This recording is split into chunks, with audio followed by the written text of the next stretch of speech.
Hello, hello. Welcome. Thanks for joining us today. I've got so much to say, honestly, today. First of all, it's Halloween week. Yay! All right. So we're going to show you some awesome pictures if you weren't following us on Facebook or Instagram of the weeks that we dressed up, which were the first 2 weeks. We got really lazy the third week. And then I was the only one to show up today dressed up, which is our favorite singer week. So I dressed up as the gypsy Stevie Nicks. I like it. Gold Dust Woman. Who would you have dressed up like? Who would you have? Oh, who's me? your favorite singer? I don't have a favorite singer. Taylor. You could Taylor it up. Taylor. You love Taylor. I mean, I loved Gwen Stefani back in the day. I don't know. Oh, there you go. No Doubt days. I don't know about these The No Doubt days. normal. Yeah. Just the normal Gwen days. No, not so much. Yeah, I think What were Madonna those? would be the most fun to dress up yeah. as because she's such a We used to do that in the 80s. My Yes. mom didn't celebrate. My birthday was always during spring break, so we didn't have that. So I would always have Halloween parties, and we get to dress up. And literally every single year was Madonna or Cyndi Lauper. I like it. Pretty much all we did. Yeah, we loved some Madonna back in the days. So yeah. So the other thing is that's a Grand Oaks house. So yeah, That was very nice. Phase 1. I dressed up as Justin Bieber. Man, how did I miss that, Susan? Because I mean, she's in like sweats and a t-shirt. Probably. Lots of tattoos all over, all over her face too. Doesn't he have them now? But yeah, so Grand Oaks Phase 1. I'm going to show you some pictures next week because Phase 2 is not ready yet. And I'm getting a lot of questions about Phase 2 coming up. So we'll probably start, we're in permitting, trying to get permitted for the houses, but there's no COs of the neighborhood yet. So we'll keep you all posted about Grand Oaks, but that was a Phase 1 house. There's one other that will be coming up. There's also one on the market. So if you're interested in new construction, Grand Oaks, where it's located, call us, let us know, and we will show you the one that's under construction and let you know about the one that's coming up. So yeah, that's all. We can introduce ourselves now. Oh, yeah. If you don't already know who we are. I'm Kristen Rabell. And I'm This is Rebecca Johnson. Yeah, and we're Rabell Realty Group, our Monday podcast. So again, thank you, and we're going to go into the Monday market moment.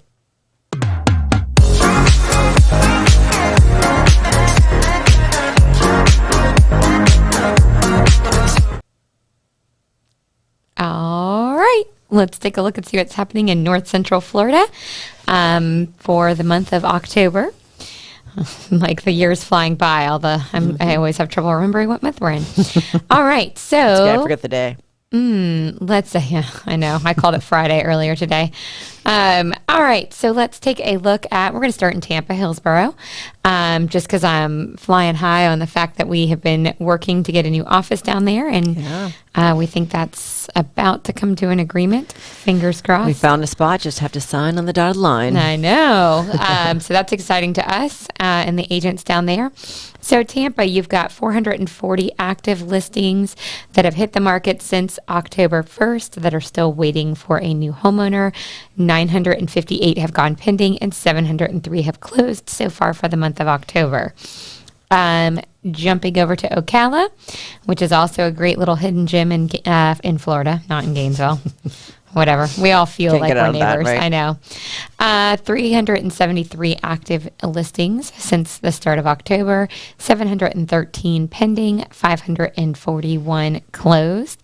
Those two markets look strong. I mean, they still look strong. It still looks like it's looked all year, the percentages of them. Although I would think the Tampa closings would have been a little higher and same with Ocala in the hot market. But so the closings are a little less, I but bet it's because there's nothing to buy. maybe so. Look at how many pended though. I know. Almost 958 pended in Tampa, 713.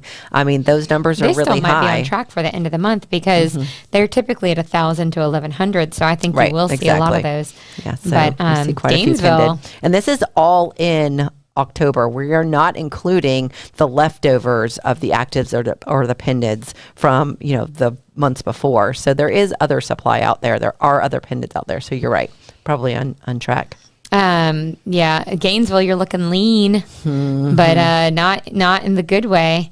Yeah. No, you've got 148 active, and actually, I'm going to cut Gainesville a little bit of slack because we switched over to Stellar. Yes. And so we are a little wondering if the numbers, how accurate they are. Which is kind of cool because we're in the same MLS as Tampa and Ocala. So we all now share one big MLS and we can look up houses there. It's a lot easier, especially with the sister, of Ocala. It was really hard when someone was looking in, Marion County versus Alachua County, and you had to be, toggle between two different MLSs. So now we don't have to. Yes. That's pretty exciting for us. But all we're saying is the numbers might be a little wonky or off the next probably a couple weeks as they're straightening it out. I mean, they've had some. Right. And we're really starting it. We're getting out of Paragon starting November 1st. So it's all going to be on Stellar, for Gainesville numbers. So, but you've got 148 active, 296 pending, and 211 closed so far for the month of October. And then jumping over to St. Augustine, you've got 79 active on the market total. Which I could tell you that's gone down because it's been like 89, 90 the whole time. So that's reduced a little bit. We were chatting yesterday because we were looking on Zillow and Realtor.com at things over in St. Augustine and talking about the pricing. Pricing is insane. But there was nothing available. And when it is, it's like double the price it was last year. It almost seems like. Yeah, it's shocking. Yes, it is. 38 pending and 33 closed, which is pretty in line with them. And from my experience, most people, not all, obviously, when they're buying in this beach area, they're buying for their second home or a rental, something along that line. And I did read an article yesterday about how more people now than ever before are buying their second homes. And I am finding that. I mean, I'm looking for a lot of people in certain areas for their second homes. So I think that aligns with this. That's why they're twice as much. There's not much out there. It's probably selling without even getting on the MLS, as we've discussed before. So these second home areas are really getting hit by investors coming in, buyers, getting their second homes, their beach houses, coming in and taking all of that inventory. So yeah. But that's your quick Monday market moment with Kristen and Rebecca.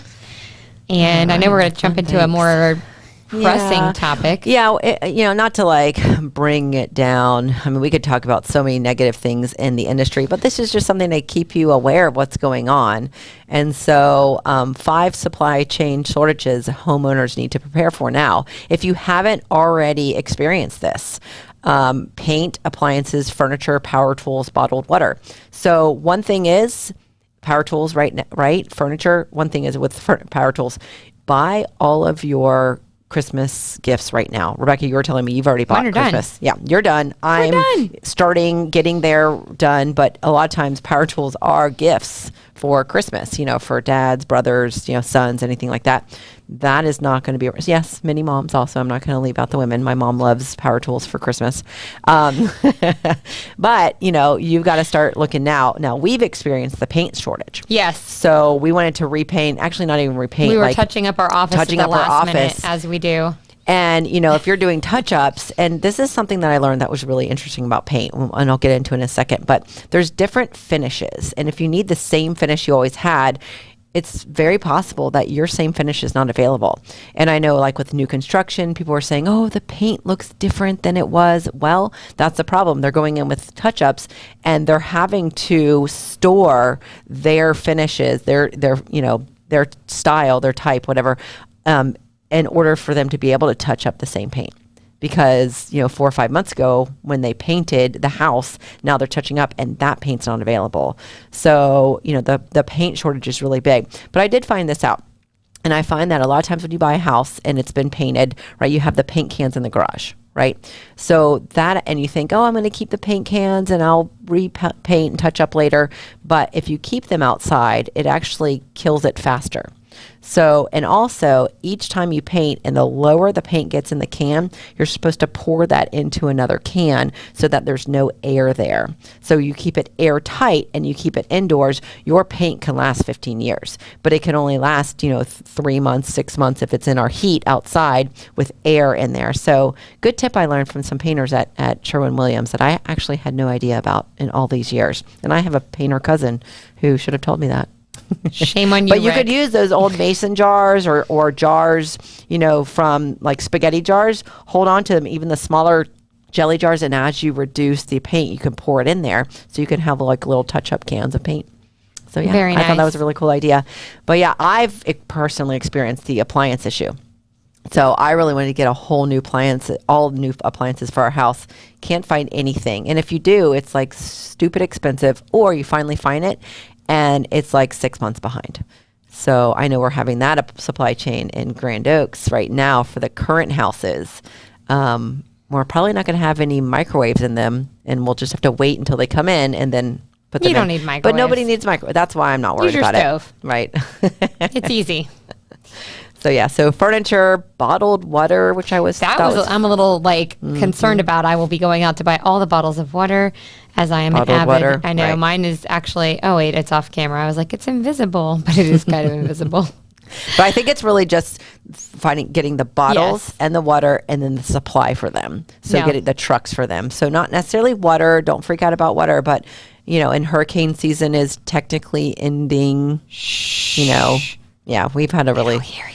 Listen, I need some rain. I'm so glad it's raining in Gainesville We're right having now. like a record. We've actually had a lot of rain this year. We have, but you told me we had a record low amount of water. Yeah, Which it's lower than it was, but it's higher than this most summer years. was crazy. Though there were like 3 months where it was rained not every day. dry. Yeah. And then all of a sudden, my lawn is but like thirsty. There's a difference between rain and a hurricane, and we Yes, don't I want know. any We're not hurricanes. talking about hurricanes. We're talking about We're rain. not talking about that, Mother Nature. But we should have. Don't worry too much about the water. Bottled water. Use your fridge water. I mean, get a filter. If you need to drink posh water. So one thing that is not the same thing. I'm just I going to know. tell y'all I right hear ya. now. I'll give you a lesson on this water. Spring water is probably not the same as It's actually very good for you. this one. Spring water, yeah, any spring water is No, better but for you remember- than like purified or Yeah, well, filtered. spring water, yes, but our plants like purified. But remember the that test where they were like testing all the bottled water, and some of them were bad, and they were all spring water. It And- was Dasani and Aquafina that nobody should be drinking. Yeah, those are the two bad ones. But I didn't say it loud, so they didn't hear me. So I dropped my car off this morning, speaking Okay. of supply chain issues. And this was alarming to me. So I went I to don't wanna Audi. hear this. I know. I went to Audi, and I had to wait 2 weeks to get a loaner car. It was like a leak in the radiator thing or whatever. But their car lot is empty. I mean, there are legit like 20 to 30 cars. When I to remember sell. when I bought our Jeeps Yes. recently, all they had is right side Jeeps. I guess, which is for Stealing- mailmen or mailmen, people who want to drive it. Or People who mailwomen. want to pretend like they're in England, I don't know, but they were saying it was for mailmen, but I don't know of any place that where mailmen were. Well, that sounds drive kind of Jeeps. fun. But yeah, there's nothing. I'm like, it would be such an inconvenience to go to the bank or to get like Panera, which I love. And anyway, like it would be so annoying to have to like reach across the passenger seat. Anyways, just weird. So cars, definitely in short supply, which is interesting. And that's why you can resell a car like a piece of garbage for huge amounts now, because there's nothing. There's Anybody nothing out want to buy there. an Audi with a small radiator leak? I'm just joking. It's getting fixed. And then I heard, what I'm going to be terrified about is when the food chain shortage. Oh my gosh, comes up. now you're But freaking me out. HelloFresh just had to recall their onions. Oh, I saw all because this. of salmonella. So yeah, you have that coupled with like potential food chain shortages. I'm Just a don't little eat nervous. onions. It'll be fine. Well, that right now, don't eat onions from HelloFresh. Don't. or anywhere. I don't think it's anywhere. I think No, it's I'm just mainly, saying don't yeah. eat onions. Oh, I love onions. No, I love cooked onions. Cooked onions are okay. All right, so let's doom and gloom it on as we head into Halloween. All right, next up for rent. Another gloomy topic. So we've kind of talked about this, but there's nothing for rent out there either. And so, basically, I just got a call today, which kind of went with this story. And they've been renting for like 8 years, have stellar credit, a great job, have enough money, but just continue to be a renter. Because as we talked about it, a lot of people like just the convenience of renting. You're not having to maintain the house. The landlord is. If the landlord's, not raised your rent, you've been happy. But now, because there's nothing out there, landlords can raise their rents, and they're realizing, wait, I don't have to say yes to, specific demands or pets or, continuing at the same price. So now they're raising the rents. They're saying absolutely no pets. They're getting a lot stricter. So now people are opting to buy instead of rent because there's nothing to re-rent. they're getting kicked out of the rental. So they're having to buy. So yeah, conundrum, right? The wild world of the world. But really I think it's mostly Florida, but it's everywhere. So yeah. Yay! Supply chain issues. All right. So be prepared. I know. You know, and then, but here's a happy note. Okay. So everybody gets worried about appraisals and, they have to go in and see how amazing the house is. And they're going to appraise it based on the values of, the sold homes around and then the upgrades inside. And they usually go in, and you meet them there if you're a good realtor. And then you show them all of the great updates and all the beautiful things about the house if they listen, because a lot of times they don't.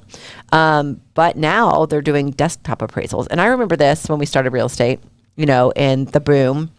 Which We're was going to rewind it back to 2006 kind and of 7. boom, right? And they were doing desktop appraisals then also. You know what? I don't remember why. Do you remember why? Was it because of the demand was so because really the values were jumping so much? Right. So they would do this. House is still standing. Appraise it. Yeah. So, but not for checkers. Checkers? I don't know what that means, Abel.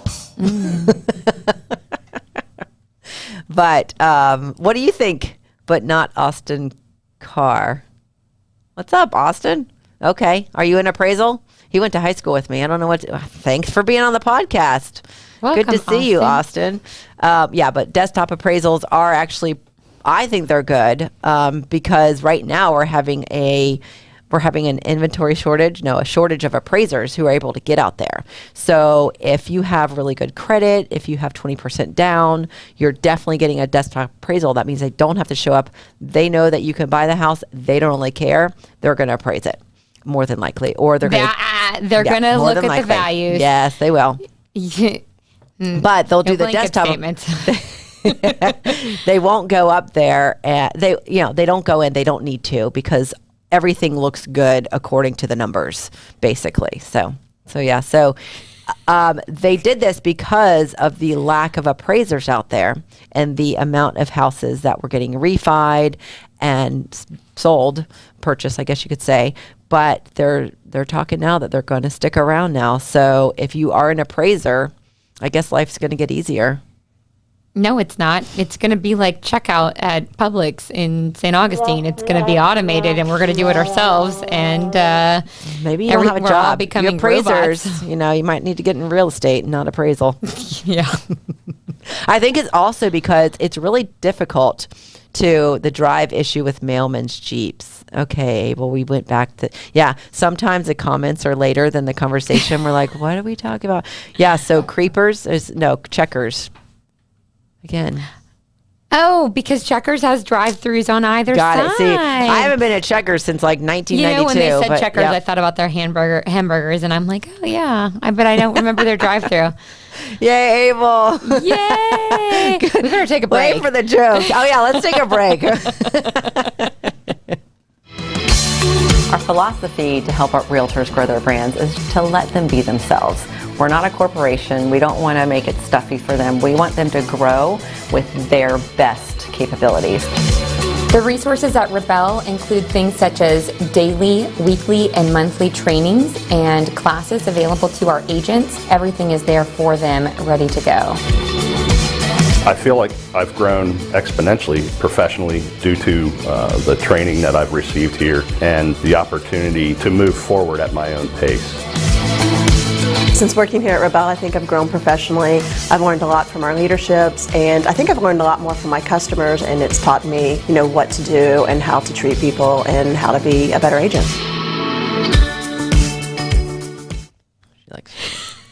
All right, we're back. We're just jabbering on and on and on. Okay, so this second half, we're going to get into Halloween stories. Yay. Because we didn't scare you enough in the beginning. So I decided to go down the internet hole, and I found this story by David Howard in the magazine Popular Mechanics, and it was basically like a horror story of these people bought this house at 777 Pine Street, and I love the caption. I thought we were doing a renovation, not an exorcism. The house had other ideas. Well, basically, it was this great little story, and I think the title of it was "What Really Happened at 777 Pine Street." You can find it. It's a great short story, and it's all about the husband and wife basically found this home. It was way too expensive. It was way too big for them. They didn't really need it, but it was so unique and interesting. And then the money pit happened. And so it's a story about the history of the house and the prior owner, who was actually, as you can see, maybe the dead rhino on the ground. He was an archer. So he would like go out and, Archer animals? Yeah, sure. I'm trying to think of the word, but shoot them with shoot a bow yeah. and arrow. And how he'd had all these like collections of these big animals, and he was just a really weird, crazy guy. And then, he ended up committing suicide, but that's not the point of the story. The point of the story is the money pit. So this house, like every turn they had, there was a new crazy issue. So I don't know. I thought it was interesting. Do you remember the money pit? Yes, we referenced that at the office. That was a great and the movie. Birdcage. Yes, the I'm like, Birdcage these is are my favorite must-watches.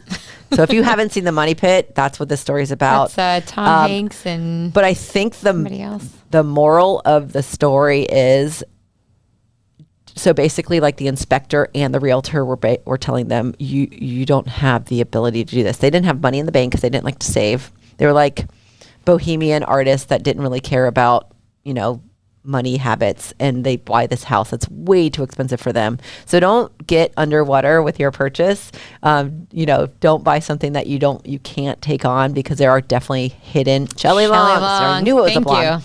Yeah, they're don't buy something that's way too much for you, because you want to have fun. You don't want to be house poor. Yeah, you want to go out and travel, have a good time, and not be stuck in your house all the time, which is what they were. So I think that's like worse than a haunted house, is having a house that you have too can't much get work out of. for. Yeah. You can't, and they never ended up getting to finish it. So not fun. But all right, the next one, haunted houses. So that bottom one's not haunted. That's just a Lake Tahoe eccentric, is what we would call that. Yes, I love the mannequins all around. So there was an article about haunted houses, and I guess the pictures are kind of hard to see for us. I don't know if they're hard to see for you all, but there's a ton of houses that look like they're haunted. And are they really? So have you had any times where you've shown a house and you're freaked out because you think it's I'm always haunted? freaked out, but so it's tell usually us some more of your snakes. stories. I know, but do you have any stories? Not haunted, because I don't believe in ghosts. Right? Yeah. Oh no, there's plenty of creepy houses. I don't believe in ghosts. I think it's a bunch of mumbo jumbo. But I will not watch movies that I find blasphemous, because I don't believe in ghosts, but watch. But you don't want to. I can't think of any that are haunted, but houses often freak me out. I think they can have like a vibe or an energy. Right. Right. Whether that manifests itself as like a poltergeist or whatever. That's one thing, but I have had houses that like make me feel like something weird happened here, or something made me uncomfortable. Right. And then of course the one where the leaf scared me. That was clearly. But you thought that was a snake, and it was a leaf, or a bug, and it was a leaf. So disclosure in Florida, you don't have to disclose if someone has been murdered or died in it, but you do have to disclose if it was haunted. Which I don't understand. How do you figure that out? Because how do I know if it's haunted? I don't have a ghosts PhD either. Right. What do you hire that. someone to come over to find out if there's ghost activity or poltergeist activity, which I wouldn't want to know. So Mason, my son, if you all don't know who Mason is, he totally thinks there is a ghost or an energy in his playroom, and he has to. Oh. No. Jamie, you'll have don't to tell come at me with that. There's someone sitting on the staircase. BS. I don't believe in that. But he thinks that we have to keep the closet open so that they can go in and out. I'm scared. I keep the closet closed. And he says the closet closing and the door closing causes him to be angry. This ghost to be angry, and he has to be able to be free to go in and out. Which I would think, close that up and keep that ghost on the other side. But no, Mason truly thinks you have to keep it open so this ghost or energy can pass back and forth. And he's an easier one to deal with. So yeah, it's kind of freaky living in our house, but it's only 30 years old. So I don't know. Maybe somebody died on the land and they're like chilling there and they're like, we are a hail plantation. There could be lots of deaths there. I always, and it doesn't have anything to do with the particular house, but I always keep the closet doors closed. I'm not calling ghost hunters. I don't want to know the truth. Ooh, no. Why would you do that? You want me to come over? I'll just sage it for you or something. It's a vortex. Oh gosh, don't tell me that. That's what I think it is too. Oh, so terrified. Y'all are so funny. I try to close that door. Getting the chills. No, I just close it for monsters. Haunted houses. Oh yeah, the creepy music. All right. Do you want to see some fun? Sure. This was us this month. All right, let's see the pictures. Oh, we're so weird. Look at us. Look at us. We had so much fun those first 2 weeks dressing up. Let's see. The top one was the villains. Yep. And then we had Country Club and Barbie. Was that Barbie? Down on the bottom is that Barbie. was 80s. Yeah, 80s, and then Barbie, and then Nerds. And then you've got your Greek. Right, and then the Greek. So you can see we started filtering off and get tired of it. So yeah, next year maybe Fridays only. There you go. Or Mondays to be dressed up here.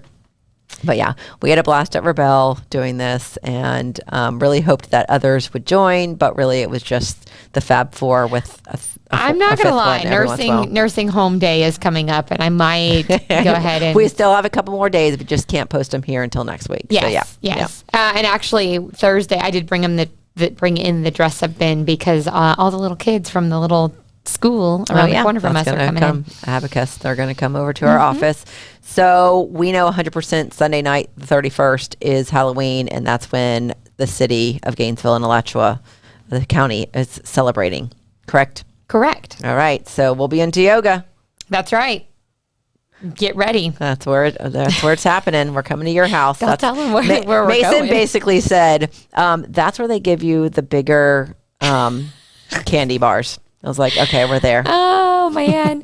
Yeah, I haven't bought candy yet. I probably need to go do that because we typically will go through 20 bags of candy easily. I'm sure Tioga owners have like $500 invested in candy. I haven't quite gotten to 500, but it is. Some of the other houses. It is up in that realm. And we run out every year, early, and they only allow trick-or-treating for 2 hours. Yeah, because it's so insane. But sometimes to me it's a lot of fun to just go back. So with the baby, I'll just go back after 30, 40 minutes and just pass out candy. Yeah. Because it's so much fun to see everybody come in, and I don't know how many people come through there, but yeah, we go through some candy. It's you got to show up early, find a parking spot. Yeah, well, we're lucky. I'm like, I'll save you a spot in the driveway, but if you are out in the evening, whether you're trick-or-treating with your little ones or you're driving neighborhoods, please drive slow and be extra, cautious. Yes.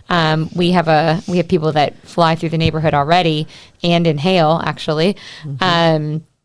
Just slow remember, down, and kids are out. We have plenty of candy. Dark. If you message me, I'll even save you a piece. But please drive slow through there because kids step off the curbs. They're excited. They're not paying attention, and the parents, we're all just walking around nervous that they're going to get hit. So practice safety. That's a big part of it too. Yeah. All right.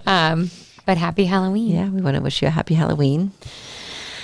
All right, look at this. Those are other pictures of the so-called haunted houses, although we don't think they're haunted. They're just crazy pictures. Remind me with the mannequin. Was that an Airbnb or was that a Zillow worst? It was a Zillow. Okay, worst that's of Zillow. right. Yeah, but it made it. That house has been all over the internet since it was posted because this is a completely different article.